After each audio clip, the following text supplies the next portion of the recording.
Smart Ideas, c'est notre rubrique consacrée aux startups éco-responsables avec Lucie Chaplin. Bonjour. Bonjour. Bienvenue, vous êtes responsable impact chez Happy, l'entreprise créée en juillet 2021, première supérette, combien de temps après? En novembre 2022 en Charente. Novembre 22 en Charente. C'est quoi Happy?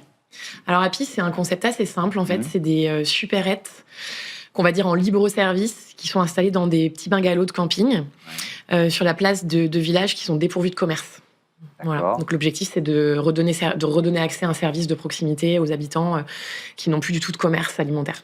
Et on va voir comment vous faites baisser l'impact de cette activité. Mais d'abord, le constat sur le manque de commerce en zone rurale. En 1980, il y avait 25% des communes françaises qui étaient dépourvues de commerce. 40 ans plus tard, on est à 62% de communes françaises qui sont dépourvues de commerce. Ça, c'est un chiffre de 2021. 62%. Est-ce que ça s'aggrave encore ou est-ce qu'avec la prise de conscience, on a réussi quand même à arrêter l'aggravation de cette Alors, il y a des commerces qui ferment encore, bien sûr, mais la tendance revient à la proximité quand même. Donc, on voit pas mal d'initiatives qui se créent par-ci, par-là, sous différentes formes, pour vraiment recréer le commerce de village. Voilà, donc c'est intéressant de voir qu'il y a beaucoup de gens qui s'impliquent quand même sur le sujet. Ces supérettes, Happy, où et comment elles sont installées? Qu'est-ce qui fait que vous dites, tiens, là, il faut qu'on y aille? C'est une commune qui vous contacte? C'est vous qui repérez les zones les plus intéressantes? Un petit peu des deux. C'est-à-dire qu'on a beaucoup d'appels entrants de communes qui ont vraiment envie d'ouvrir un commerce. Et après, nous, on sélectionne des communes sur certains critères, on va dire géomarketing. Donc, ça correspond à un nombre d'habitants, minimum 700 habitants dans le village, avec une route avec un trafic quand même assez important. Et après, on regarde aussi l'âge des habitants. Voilà, donc en fait, c'est un mix de tout ça qui fait qu'on peut y aller. Il faut qu'il y ait quand même assez de monde pour que la supérette tourne. Voilà, mais c'est le mix de tous ces critères en fait qu'on regarde. Et puis après, la motivation de la mairie pour nous accueillir. Supérette en libre service. Donc ça veut dire qu'on y trouve quoi déjà comme produit? Est-ce que le fait d'être en libre service, ça réduit un peu les choix, il y a un peu moins de produits frais? Enfin voilà, qu'est-ce qu'on trouve dans vos supérettes en fait? Alors vous seriez surpris en entrant parce que c'est tout petit à l'extérieur, mais quand on est dedans, ça paraît immense. C'est 40 mètres carrés. On y trouve vraiment 700 produits du quotidien qui répondent à tous les besoins. Donc en fait, vous pouvez faire un panier de courses pour une famille, pour la semaine. Il y a du frais, il y a des légumes, il y a de la viande. Il y a aussi toute l'hygiène de la maison, hygiène corporelle. Vous pouvez trouver des croquettes pour chat. Voilà, donc on trouve tout ça à prix supermarché. Il y a des produits locaux, il y a du pain quand il n'y a pas de boulangerie dans le village. On fait la vente du journal local aussi. Voilà.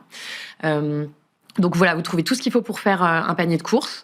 Mais par contre, vous n'avez pas trop de choix. C'est-à-dire qu'on appelle à la sobriété des gens, voilà, et du commerce. Il n'y a pas 40 jambons blancs. Il y a 2 jambons blancs. Voilà, donc par contre, c'est un gain de temps pour les gens, en fait. C'est-à-dire qu'ils viennent et ils ne font pas la queue.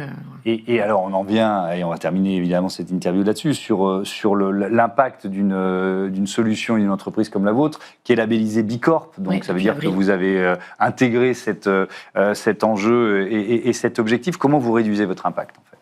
Déjà, c'est simple, le modèle en tant que tel, il fait que les gens se déplacent moins. Donc en fait, on diminue de 20%, on a fait des mesures là, on diminue de 20% les kilomètres parcourus et donc l'empreinte carbone voilà, qu'on émet par rapport à la grande distribution classique. Donc tout ça, c'est lié au fait qu'il y a un quart de nos clients qui viennent à pied ou en vélo, déjà. Nos bungalows sont éco-conçus, on ne consomme pas d'eau. On a une faible consommation en énergie par rapport à une grande surface. Et on a cet échantillon de produits qui est très restreint, en fait. Et l'impact produit, il est énorme, en fait, dans la grande distribution. C'est 60% des émissions de carbone. Est-ce que, d'une certaine façon, c'est un modèle de consommation un peu frugal? Sobriété, oui, on revient à l'essentiel. Après, il faut que les gens s'habituent. Au début, c'est dur. Je ne retrouve pas mes produits, j'ai pas l'habitude. Et bien, en fait, quand ils y prennent l'habitude et qu'ils voient qu'ils gagnent du temps, que c'est un confort, ils y reviennent. Et puis, c'est comme ça qu'on gagne la confiance, en fait. Est-ce qu'il y a de la place pour des produits bio ou est-ce que, finalement, ils ne sont pas prioritaires? Aujourd'hui, on a 8% de l'assortiment en bio. Donc, sur des produits essentiels, on va dire du lait, des œufs, on fait vraiment l'effort de pouvoir proposer systématiquement un bio en face du conventionnel. Voilà. Il y a l'alternative, en quelque sorte. Oui, les gens ont le choix, quand même. Merci beaucoup, Lucie Chaplin, et bon vent aux supérettes Merci. Happy. Voilà, c'est la fin de ce Smart Impact. Merci à toutes et à tous de votre fidélité. Je vous dis à demain.